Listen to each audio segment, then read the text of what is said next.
Magandang umaga po. Merry Christmas po sa inyong lahat. I'll try to make the presentation quick so that I can take more questions kasi we have to fly to Bukidnon to inspect the Buda Road, the Davao Bukidnon Road. Hopefully by January mabubuksan na natin yun through the efforts of Yusek Lara and the regional office there. Mukhang mabilis magagawa ko. So, record time yun, wala pa atang 2 buwan yun. Sige, so we can start. So let me just begin by saying, it's been a long 3.5 months. Hindi nga makapaniwagan, 3.5 months. But tingin ko naman, kahit pa paano yung mga direktiba ng Pangulo, marami naman tayong mga natupad sa mga inutos sa atin nung nagsimula tayo noong September. Pero hindi pa tapos. Marami pang kailangan gawin. Mahaba pa to. Gagong-gago na yung mga reformang kailangan natin gawin. Nag-uumpisa pa lang tayo. Madami pang laban na kailangan gawin sa mga susunod na buwan, susunod na taon. Pero tingin ko naman, very hopeful ako at nakikita ko naman na meron ng mga paunti-unting pagbabago na nangyayari. So, if I can just start very quickly, pwede ba? Pwede na? Yeah? Nakuna. Okay, sige lang. Easy. Siya naman nag-bumper. Kaya nakakas kayo na naman ako ni Joseph. Ayun. Anyway, so, I just wanted to start off by reiterating the President's directives. And no better person to reiterate that than the President himself. So, let's just watch this. This will be taken from one of his presentations. Nanguna, mapapanagot, wala, kasama rin ito, makasuglat dito sa korupsyon. Pangalawa, may babawi ng gobyerno, ang pera at pera na tinakaw nila. Pangatlo, nagumuha tayo ng reforma para lahat na itong klaseng korupsyon na ito ay hindi na mahuhuli. Kaya, yung mga tao yan na kasabwat dyan, ito, mga walang buwan ito, sa ng pera namin, tapos na ang maliligaya ninyong araw. Hapulin na namin. Okay, so the President said that very clearly in one of his press conferences, and he has repeatedly said that over the course of the past 3-4 months. And yeah, even in private, kasi sila sa tulad naman kayo, pauwi ko na sabi, very clear na para yung mga iba-iba na and therefore yun na. Hindi siya muna may proseso siya lahat. Hindi na overnight. Pero sa tingin ko, sa mga sinabi niya, sa loob ng tatlong kalahating buwan na nandito ako, hindi ko, meron na tayong mga nagawa, pero kasi sa this is important. And I'd like to go through them one by one. So, unahin natin yung mga So, ito nakita niyo na yung mga nagsisimula na yung mga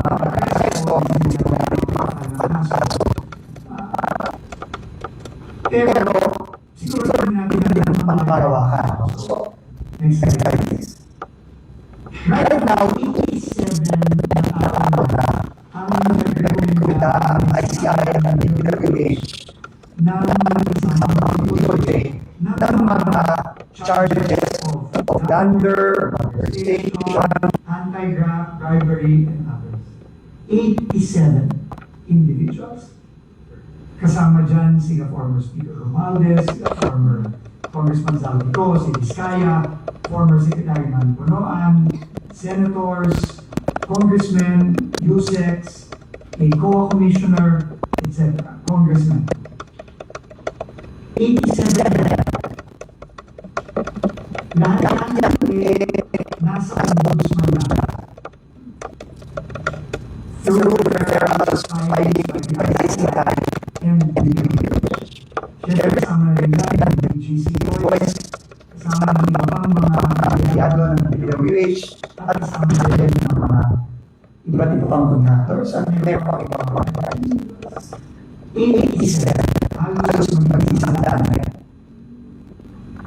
So, hindi ka umiyan, no? Hindi mga mamili na parang refer ng ICI at DPWH.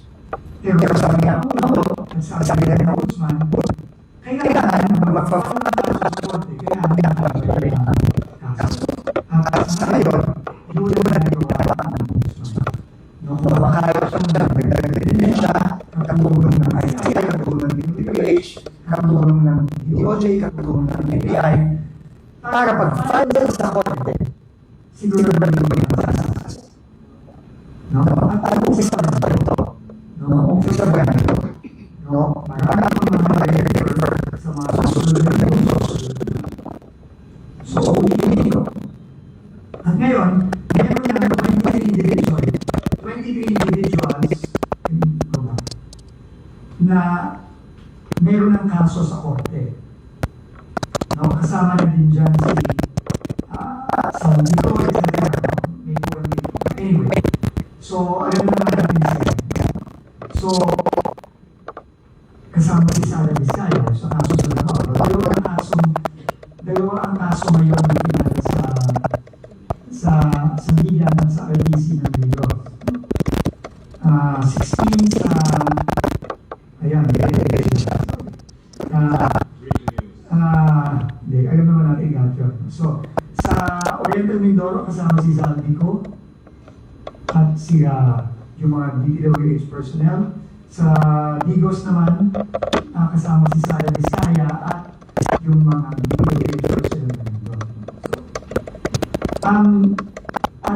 Ang sabi ng ombudsman na nakakatawa o kahapon, meron siya pang pa-file na isa o dalawang kaso sa korte bago mag-Pasko. Yun ang sinabi niya. So, abangan na rin natin. Okay. So, ang punto natin dito is yung direktiba ng Pangulo na mananagot ang dapat managot. Nakikita na natin sa mga finales sa ombudsman at sa mga yon pinapala sa korte. At ulitin ko, hindi lang nagiging sila. May mga magagay sila. Hindi ko naman nakikita ng mga kababayan. Pero dahil namin proseso tayo, hihintayin natin ngayon at itiwala tayo sa ombudsman sa kanyang kayaan at sa kanyang result na mag-file ng mga kaso sa korte para talagang tuloy ang talagang. So yun, unang-una yun, ang dapat managot, ang dapat managot. Ikalawang direktiba ng Pangulo, yung, ito na pa rin, sorry, meron mga appearance tayo. By the way, nakansila na rin ang pasaporte ni Zaldico. So, ibig sabihin, mali na kailangan mo ang presidente mismo na natin. No? At hindi na magtatagal yan, tingin ko, sa gawin ni Secretary John Vicarulla, nakita niyo naman na eventually, hindi na nangyari kay former Congressman Evans, na hulog siya, ay uwi siya. Tingin ko, ganyan din ang gagawin ni Secretary John Vicarulla, katulong ng PNP, mahulog sila sa tama, hustisya dito sa bayan. Next slide.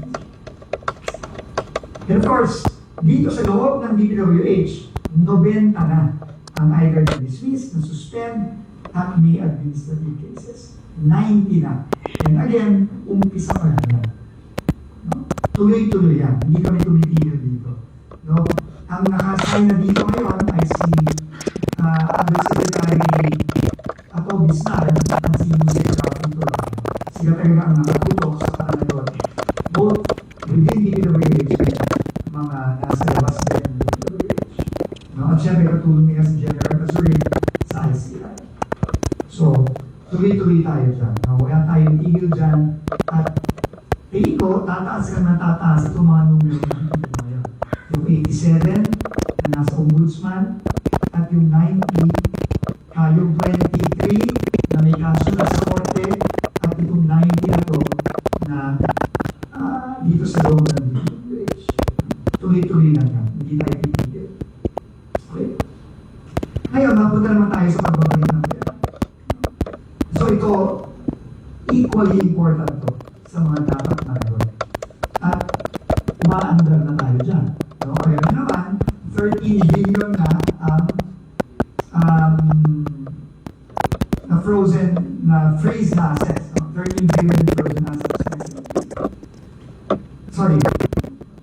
Naiboy na parang 150 million today. Na full of target si Alcantara, si Opulencia. At ang mga balita ko ngayon, meron na hindi pa mga babalik na mas mataas sa kanya. Ano? Aside from the two. No? Pero hindi pa rin natin yun. At di ba ito din, si Alcantara, mababalik na ngayon. No? Yung dami. So, kasi kung katanungin ako, napakaliit ko na kasi yung mga dami din, tinapon nila sa kasino. Di ba sabi nila, so, manipis yan. Dapat mabalik tayo ngayon. Pero, hindi ko yan ang ginagawa ng ombudsman at ng DOJ ngayon sa pagkakausap nila kita sa mga hawak na nila. Next slide, please. Kaya nyo naman, 48 million o close to 50 million na yung nagsebenta at tuloy-tuloy lang. No? Hinihintay ko lang yung Rolls Royce ang hinihintay ko. Mabenta. No, yung payo, yung mahiwagang payo ang hinihintay ko. Sino kaya ang ang mananalo sa pagkuha ng mahiwagang payo ng Rolls Royce? Yung inabahan natin natin. So, pero yung iba, maganda yung museum piece ng Rolls Royce. So, tuloy-tuloy yan. Sinabi ko nga, 13 billion na ang assets na na-freeze. No? Close to 5,000 bank accounts, 283 insurance policies, 8 shoppers and airplanes, 255 motor vehicles, 178 na mga bahay at lupa, condo, 16 e-wallet accounts, and securities accounts. And again, tuloy-tuloy pa rin. Gaya yung pangayaan yan yung gawin. No, abang na rin natin yung mga susunod na gagawin na hanggang kasama ang DOJ. Next slide. And of course, we have partnerships para kasama na rin ito sa reforma with the Insurance Commission, with the AMDA, and the Philippine Competition Commission. So, tuloy-tuloy tayo dito. Pero, while importante talaga na managot yung mga dapat managot, makulong yung mga dapat makulong, maibalik ang pera, importante din na gumawa tayo ng mga reforma para hindi maulit. And I think ito talaga sa mga susunod na buwan, lalo na pasok ng 2026, ito ang kailangan talaga natin yung pag-reforma natin sa DPWH. Dahil napaka-importante po ng DPWH sa buhay ng mga kababayan. Yan, yung mga tulad, yung mga kalye, yung pag-rehab ng EDSA, finally, ng maayos, ng tamang presyo, tamang quality, yung Oplan kontrabahan natin, yung mga kinakailangan nating flood control sa Cebu, lahat yan, kailangan nating tutukan din. No? By the way, on Cebu, nakalimutan ko yan, I made an announcement on the Radio Veritas last Friday. Sa January, I think magiging ready na ang ICI at ang DPWH dun sa report ng mga gagawin nating pananagot sa Cebu. Dahil dun sa nakita natin mga problema sa Cebu, sa flood control project sa Cebu, magiging ready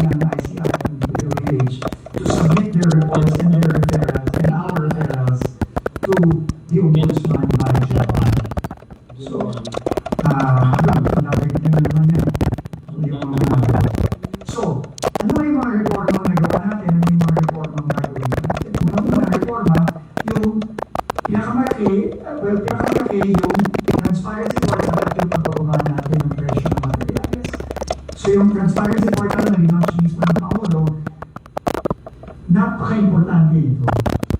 Kasi hindi naman magagawa yung pagnanakaw dun sa scale na nakita natin kung may transparency. Mahirap magnakaw ng gano'n at mangloko kung out in the open lahat. Madali magnakaw kung lahat sikreto.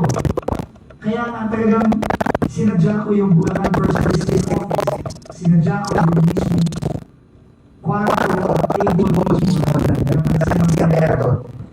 Kasi nagpapagawa nila ng mga ngayon, dahil wala nababantay sila, wala nakakaalam nung pinag-relewa nila sa Bulacan First District Office.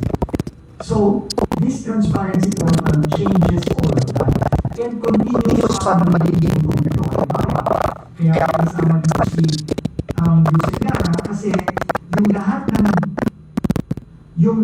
ngayon na nasa ang budget ng bicameral conference earlier this morning, lahat ng mga proyekto na yun na bago, ipapasok lahat dito sa transparency portal with the new prices na ibababa na ng DPWH. Ngayon na alam na natin kung ano yung mga proyektong finally napasa na ng Bicameral Conference Committee. At I'm sure, yan din ang ipapasa na rin ng Senate at ng House. No? Alam na natin ngayon, at pinapatrabaho ko na over the holidays ni Yusek Lara, at yung over the holidays kasi pero kailangan gawin. No? At yung team natin sa mga offices at visit offices para mapapapalalo yung cost ng mga projects na yun on a project per project basis. At lahat yun, ipopost natin sa transparency portal. Pati kung paano nila ginawa, hindi yun yung total, pero paano nila ginawa, magkano ang bawas, no, sa mga project. No, so, and hopefully they can do that in the next, hopefully, month and a half to 2 months. Pero habang may natatapos tayo, ipopost na yun, ipopost na ng DP, ipopost na ng RD sa transparency portal. Hindi natin hihingin natin ang matapos. Lahat yun, matapos na ipopost na kasi kailangan natin magpapaglit ng mga proyekto yun. Pero hindi ako magpapaglit ng proyekto, hindi ko papayagan mag-glit ng mga DPO at RD kung hindi pa nabababa. Kasi kailangan mababa ng project cost yung tinatawag nilang approved budget contract, yung ABC na tawag niya. So yan ang trabaho ko sa mga susunod na holidays. Susunod na holidays and leading to January. Para pagkapirma ng budget, ready na tayo mag-build at the lower project cost. Ito na yung reduced CNPD na pinagtrabahuan ni Yusek Lara ng kanyang team, ma-apply natin ngayon sa lahat ng mga proyekto. At mayalaman natin kaya ano ang final project cost ng mga proyekto. So, yung two very important reforms na yun, napaka-important. Transparency portal at itong pagbaba ng mga presyo ng materials. Pero, marami pa tayong mga ibang gagawin. And isa sa napaka-importante, sorry, Yusek Lara, mahirap kasi baka ito. So, the future of DPWH will be in the fresh blood that will be injected in this agency. That is where the future will be. Marami tayong magbabago. Pero, ang pinag-importanting resource na kahit anong organisasyon ay yung mga at yung pagbabago sa mga opisyal ng DPWH. Yan talaga ang magbibigay kung ang DPWH ba ay babalik ba yan sa dati o talagang magbabago na ng tuloy-tuloy. Ako, binagdaan ako sa DPWH. Di ba? 2 years na lang ako dito. Di ba? 2 years. Yun yung nagkakaroon. 2 years na lang ako dito. Di ba? 2 years na. Matatapos na lang ng term ng go in 2 years or 2.5 years. Diba? 2.5 years yan. Yun na yung dito. 2.5 years yan. No? Maximum. 2.5 years na lang ako dito. Pero siya ni Kenneth, Paul, siya yung mga matagal lang na You has been here for 15 years. 12 years, or 12 years. Diba? Matagal lang gagawin ng mga yan dito. And they are the next generation. And it will be up to them whether they see it. That is why, starting January, the DPWH is going to go on a massive recruitment. Massive recruitment kami, magkakaroon ng mga job fair sa mga eskwelahan mismo. Sa UP, sa UST, sorry syempre sa Rizal, mo panalo kami kahapon. Kaya yun ayaw naman natin na magagaling na yung mga engineer ng UP. Pero, panalo kami kahapon. Anyway, so, sorry, so, next year na ulit. So, January, simulan na kami ng mga massive recruitment sa mga schools, UP, sa UST, sa Ateneo, sa Mapua, sa UP, UE, all over. Sa iba't hindi ka na rin ako sa iba't ibang lugar sa Pilipinas. Mag-recruit tayo mga engineer, mga accountant, para talaga mag-introduce na tayo professional. Kailangan naman si Mr. Everyday sa ating mga schools, hopefully you can help us really recruit people and really, make people realize, especially the young generation, na importante silang mag-participate dito sa reforma natin. And the best way to participate in this reform effort sa DPWH is to join DPWH. That is the best way to participate. Join us in this effort. Ako, yung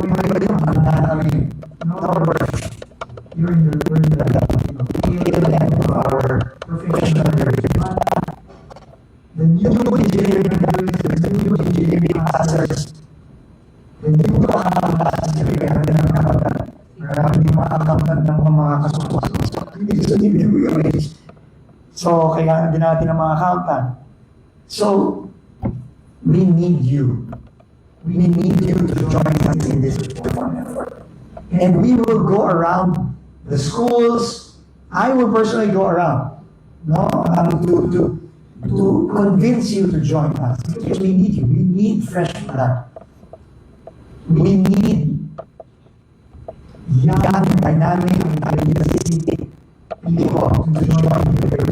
And you will do it for us to really turn the page and reform this institution from within. Not just in the next 2 years, but 2 years. So that is our big push in January. We will ask our young blood here, like Yusek Gara, to also give career talks. Dalayin siya sa gasal. Sa gasal siya, sasayda. Para kasi mas magagaling yung mga engineer ng UP. Papatay na ako niya sa iyo. Papatay na ako ng mga kapwa ko sa Israel. Pero, of course, UP is still up there. No? Kayo pa rin bang number 1 sa basketball? Hindi na kayo nagtatap. Oh, sorry. I stand corrected. Hindi na pa kasi ka nagtatap. So, hindi na pala UP ang number 1 sa engineering. So, but, kidding aside, I think, this is very serious. We really want to find the best and the brightest out there and really bring in, young blood and fresh blood, idealistic blood to the DPWH. You will start in January. we have to fill in, initially, we have to fill in about 2,000 positions. So, pero sabi ko nga, yung 19 na DPWH officials na either nakasuhan o nasuspend, dadami pa ng dadami yun. So, naabutin din ng ilang daan yan. So, kailangan talaga namin. So, yeah. So, that's very important. And just finally, sorry, we don't have a lot of time, but I'll just go through the other things that we have done over the last 3.5 months. Obviously, Oplan Contrabaha is very important, launched by our president in Metro Manila, in Cebu, and Bacolod. So this is Bacolod, and then Cebu. No? And then, I just wanted to tell you where else we're going to go in the next months. We're going to go to Rojas, Bulacan, Pampanga, Cavite, Laguna, Pangasinan, Cotabato City, and the area in the Rio Grande River Basin, in Cotabato, Mindanao area, Cagayan de Oro, and others. Ang dami natin pupuntahan kasi talaga kailangan natin ito. Lalo-lalo na wala tayong locally funded flood control projects sa 2026. So talaga kailangan natin i-launch ito at gawin ito habang hindi pa umuulan papasok ng 2026. So these are the other areas na mag-launch tayo sa January. Okay. Other things that we have done, yung post-disaster repairs, no, napaka-importante nito. No? At dito din pinapakita natin kung ano ang posible. Noong mga nakaraang mga disaster, napakatagal ng repair.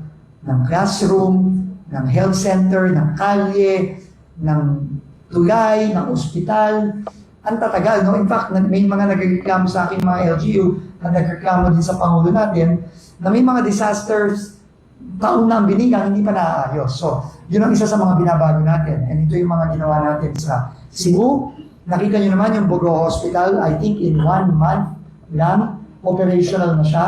In fact, mas maganda pa siya ngayon kaysa nung bago tumama ang lindol sa Cebu. It's much better now. And sabi ko nga, kaya naman pagang gumawa ng DPWH ng ganito kaganda. No? Kaya naman pag at ganito kabilis. No, nagulat. Kahit ako nagulat. I did not expect the speed and the quality of the work. No, pati yung hospital administrator nagulat siya. Yung hospital na mas maganda pa ngayon kaysa bago tumama yung ito. So, kaya naman pala. So, kailangan nga consistent. No, gagawin natin ito sa lahat. No, and I want to congratulate the team in Cebu for doing such a great job here. And such a fast job. No, wala pa atang 1 month and a half. Tapos na to. At nakita niyo naman, napakaganda. No? So, next, of course, alam niyo naman, yung mga ginawa natin 10 cities, napakabilis din ginawa to. Linggo lang binigang natin dito. Doon niyo makikita natin lang kung uunahin ang trabaho at hindi uunahin ang pagnanakaw, maayos ang gawa at mabilis ang gawa.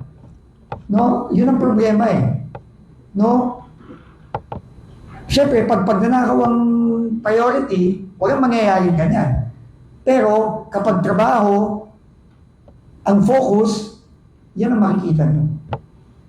So, importante ito. So, it is a change not just in the way we do things, but it is a change in mentality. It's a change in values. Values ang pinag-uusapan natin dito.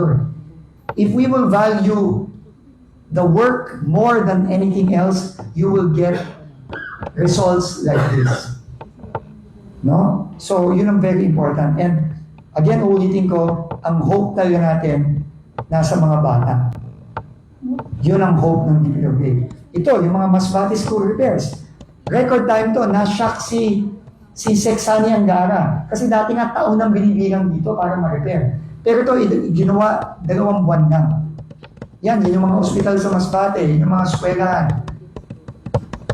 No? So, ito, this is Katil Hospital in Davao. Yung Masbate School repairs done in 2 months. Ito yung Katil Hospital sa Davao. Yun yung video na yun. Ito yung Davao Oriental earthquake na nasira yung ospital. No? Makikita nyo, 50% na. Matatapos na to ng end of January. Can you go to the video? I think that's the one. That's not Masbate. The video of the hospital there. Not that one. Forward nyo lang. Yan, that's the Katil Hospital inside. Kita niyo naman, no? Hindi ganyan ang Katil Hospital bago tumama yung dito, sira-sira na. I was there.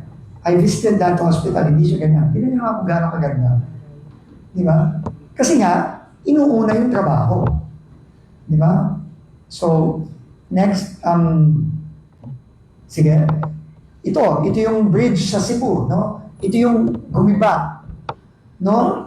Temporary bridge pa lang to, but it was done in a few weeks. A few weeks lang yan. Nagawa. Yung sa, what's the next one? Yung San Juanico, pinaspasan talaga yan. No? Talagang pinaspasan yan, no? In fact, hindi pa ako DOTR, hindi pa ako DPWH, DOTR pa lang. Alam niyo namang nandyan kami, no? At nakita natin yung hirap ng mga kababayan natin dyan. So kung talagang magpo-focus tayo, kaya naman eh. Next. Yung Pigatan. Yan, wala pa ata akong 1 linggo. Nung bumagsak yan, pumunta kami dyan. Ngayon, this is old footage, but now it's 100% done. In fact, I'm going there tomorrow. We will open it tomorrow. No, and it was done in just, as promised, 60 days. 2 months, tapos. No, so, kaya naman eh. Basta focus. Di ba? At hindi pagnanakaw ang inaatupag. Next. Ito, pupuntahan ko ngayon, right after this. Yan, nakakala nyo, yung nasira. Ngayon, ito na yung detour. On the left, you will see the detour part.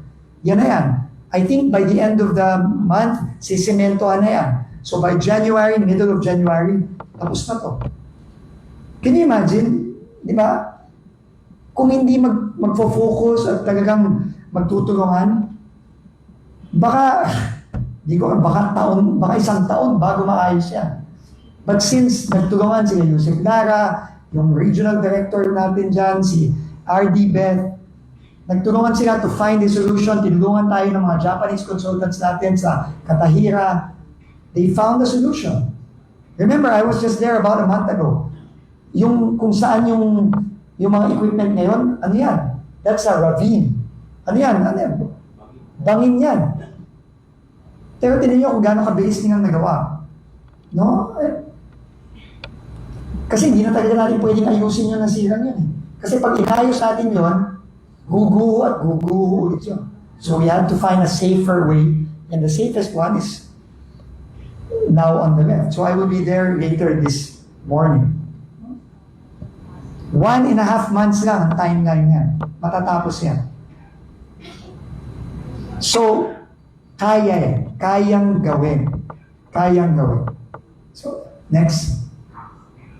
Meron na. Thank you. So, yun. So, that's 3.5 months in DPWH. So, let's hope that the next 3.5 months will be less stressful, which I doubt. It probably will be more stressful, but basta trabaho tayo. And ulitin ko, kung uunahin ang trabaho at hindi yung mga kalokohan, hindi lang mabilis ang trabaho, kundi maayos pa ang trabaho. At tama ang cost, ang presyo ng trabaho. And again, guys, the future of DPWH is not with me, it's not with R.D. Joel, it's not with the older people here, it's with sina Yusek Lara and the young people who are going to come in, we are going to recruit in the next couple of months. So again, I'm calling on all our universities all over the country, please help us reform DPWH by enticing your graduates to join us. And we will be going on a major road show and job fair road show all over the country in our schools to recruit our young, idealistic, Gen Z na sila. O millennial pa sila. Gen Z na sila. Gen Z na sila. Sorry, apologies to the Gen Z. And so, Gen Z na sila. Itong mga pag-graduate niya, Gen Z na yun. Ka-generation nyo yung aking anak, yung aking daughter. So with that, thank you very much. I'll take a few questions. Thank you. Good morning. Yes. Good morning, Sec. Isa Cotaner from Momo Radio Philippines. Sec, unahin ko na yung katatapos lang kaninang alas 2 Yes. ng umaga, the bicameral conference. Kasi may 20 billion, almost 20, halos, mahigit pala, mahigit 20 billion, no, na instead na mapunta sa DPWH budget ay nilagay siya sa PhilHealth. So,